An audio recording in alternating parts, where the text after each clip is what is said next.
আসসালামু আলাইকুম। রাত 10টার শিশু সংবাদে স্বাগত জানাচ্ছি শাহনাজ পারভীন। পবিত্র শবে বরাত 14 ফেব্রুয়ারি। ছাত্ররা দল গঠন করবে, ফিনান্সিয়াল টাইমসকে অধ্যাপক ইউনুস। ভারতে যে বাধা দিচ্ছে সেটি আন্তর্জাতিক আইনের লঙ্ঘন, তারেক রহমান। অর্থ পাচার মামলায় আওয়ামী লীগের 2 নেতা সহ 9 জনের কারাদণ্ড। ইউ ওয়াচ লিস্টে বাংলাদেশ, অন্তর্বর্তী সরকারের হানিমুন পিরিয়ড শেষ। আইসিজি। ছুটিতে পাঠানো হাইকোর্টের বিচারপতি শাহেদ নুরুদ্দিনের পদত্যাগ। জামালপুরে ট্রাক অটোরিকশার মুখোমুখি সংঘর্ষ, নিহত 4। 4 দিনেও উদ্ধার হয়নি অপহৃত 15 জেলে, দস্যু আতঙ্কে শুটকি পল্লী। গরিব মানুষ সবচেয়ে বেশি বরিশালে, কম চট্টগ্রামে। আওয়ামী লীগের শাস্তির অপেক্ষায় আছে মানুষ, রিজভী। 400 কোটি টাকার মালিক সেই পিয়নের দেশত্যাগে নিষেধাজ্ঞা। কোচ বাটলারের বিরুদ্ধে বডি শেমিং এর লিখিত অভিযোগ নারী ফুটবলারদের। সিরিয়ায় 6 দশক ক্ষমতায় থাকা আসাদের বাথ পার্টি বিলুপ্ত। শুনছিলেন এই শিরোনাম, এবার বিস্তারিত। দেশের আকাশে বৃহস্পতিবার 1446 হিজরি সনের পবিত্র শাবান মাসের চাঁদ দেখা যায়নি। এই হিসেবে শনিবার থেকে পবিত্র শাবান মাস গণনা করা হবে। তাই 14 ফেব্রুয়ারি দিবাগত রাতে পবিত্র শবে বরাত পালিত হবে। বৃহস্পতিবার বায়তুল মোকাররমে ইসলামিক ফাউন্ডেশনের সভাকক্ষে বৈঠক করে জাতীয় চাঁদ দেখা কমিটি। সভায় সভাপতিত্ব করেন জাতীয় চাঁদ দেখা কমিটির সভাপতি ও ধর্ম বিষয়ক উপদেষ্টা ডক্টর আফামা খালিদ হোসেন। ছাত্ররা দল গঠন করবে, এ লক্ষ্যে তারা দেশ জুড়ে লোকজনকে সংগঠিত করছে। ফিনান্সিয়াল টাইমসকে একথা বলেছেন অন্তর্বর্তী সরকারের প্রধান উপদেষ্টা অধ্যাপক ডক্টর মোহাম্মদ ইউনুস। বিশ্ব অর্থনৈতিক ফোরামের বার্ষিক সম্মেলন উপলক্ষে সম্প্রতি সুইজারল্যান্ডের দাভোস সফর করেন প্রধান উপদেষ্টা। সে সময় ব্রিটিশ সংবাদ মাধ্যম ফিনান্সিয়াল টাইমসের প্রধান বৈদেশিক বিষয়ক ভাষ্যকার গিডিয়েনে রেসম্যানের উপস্থাপনায় একটি পডকাস্টে কথা বলেন তিনি। রেসম্যান রিভিউ নামের ওই পডকাস্টে কথোপকথন লিখিত আকারে আজ বৃহস্পতিবার প্রকাশ করা হয়েছে। বিএনপির ভারপ্রাপ্ত চেয়ারম্যান তারেক রহমান বলেছেন, ভারতে বিভিন্ন বাধা নির্মাণের ফলে আমাদের প্রধান নদীগুলো শুকিয়ে গেছে, ফলে চাষাবাদের সমস্যা দেখা দিয়েছে। ভারত যে বাধা দিচ্ছে সেটি আন্তর্জাতিক আইনের লঙ্ঘন। আন্তর্জাতিক অঙ্গনে এটি উপস্থাপন করতে হবে। বিগত সময়ে আমাদের সরকার বিষয়টি জাতিসংঘে উপস্থাপন করেছিল। বৃহস্পতিবার বিকেলে মাগুরা শহরের নোমানী ময়দানের মিলনায়তনে জেলা বিএনপি ও অঙ্গ সংগঠনের দিনব্যাপী কর্মশালায় ভার্চুয়ালি যুক্ত হয়ে তারেক রহমান এসব কথা বলেন।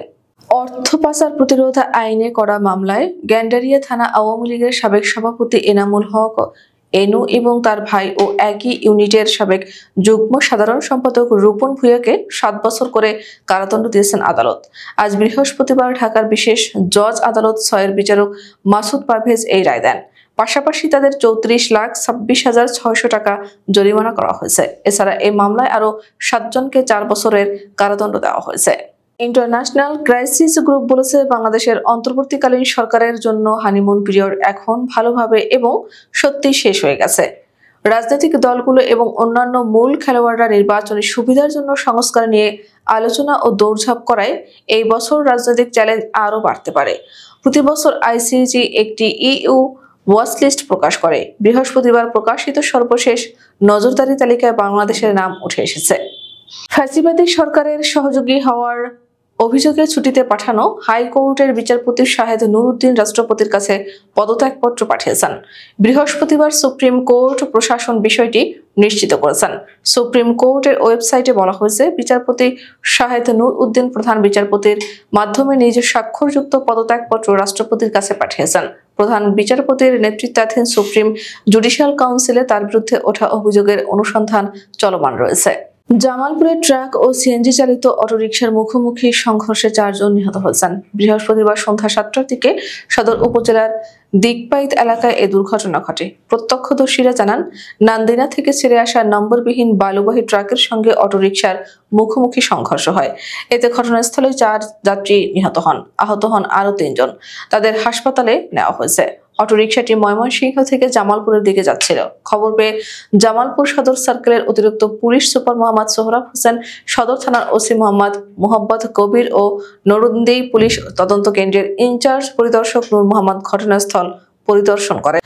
বঙ্গোপসাগরের মান্দারবাড়িয়া এলাকা থেকে গত রবিবার 15 জেলেকে অপহরণ করে দস্যুরা। 4 দিন পার হলেও 15 জেলের কোনো সন্ধান পাওয়া যায়নি।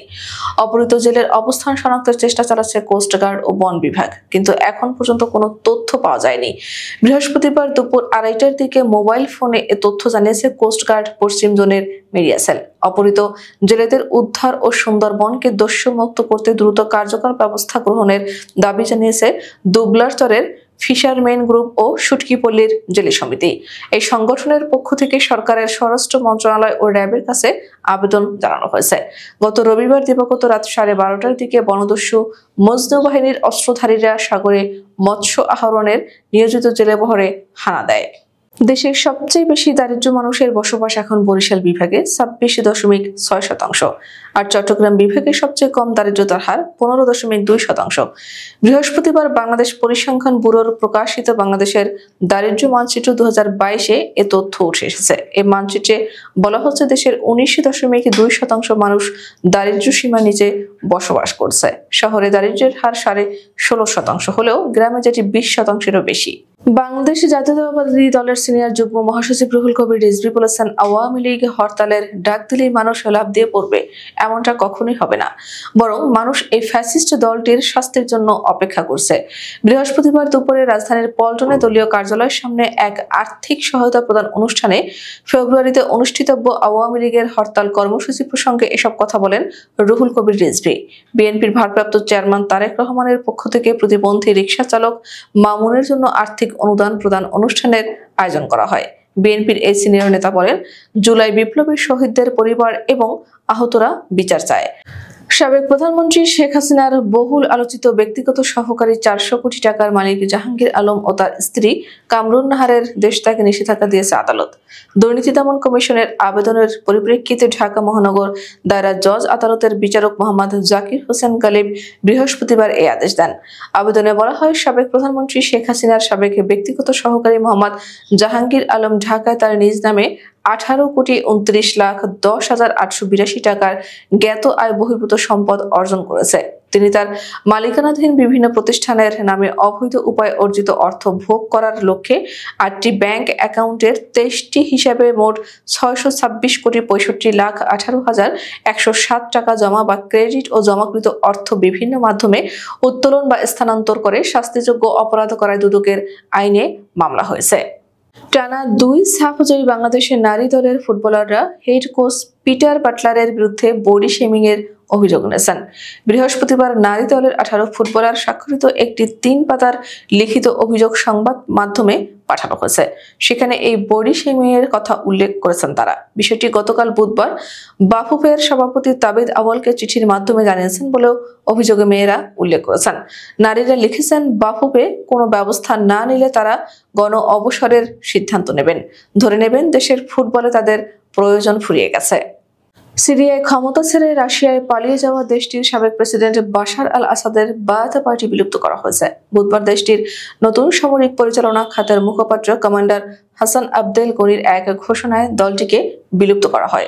সিরিয়ার রাষ্ট্রীয় সংবাদ সংস্থা সানার বরাতে আল জাজিরার এক প্রতিবেদনে বলা হয়েছে, নতুন সামরিক পরিচালনা খাতের মুখপাত্র কমান্ডার হাসান আবদেল গনি বলেছেন, নির্বাচন হওয়ার আগ পর্যন্ত আল শারাকে প্রেসিডেন্ট মনোনীত করা হয়েছে। তাকে অন্তর্বর্তী সময়ের জন্য একটি অস্থায়ী আইন পরিষদ গঠনে ক্ষমতা দেওয়া হয়েছে। একটি নতুন সংবিধান গৃহীত হওয়ার আগ পর্যন্ত আইন পরিষদ কার্যকর থাকবে।